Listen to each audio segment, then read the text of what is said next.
Akragas-Siracusa, come è noto, si giocherà a Siracusa perché lo stadio Esseneto è privo di impianto di illuminazione. Se già è un paradosso giocare il derby proprio in casa dell'avversario, diventa assurdo e si traduce in una vera e propria presa in giro per gli agrigentini sapere che quella partita sabato si giocherà con inizio alle 14:30, ovvero in pieno giorno con la luce del sole.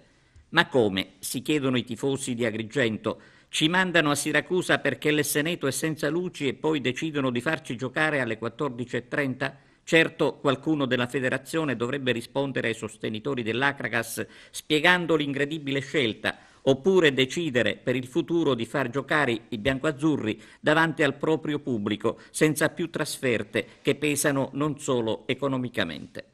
Insomma, la questione resta aperta. Quello che i tifosi si augurano è che la trasferta forzata di sabato prossimo a Siracusa sia la sola e che la situazione societaria nel frattempo possa trovare uno sblocco con o senza le famose cordate.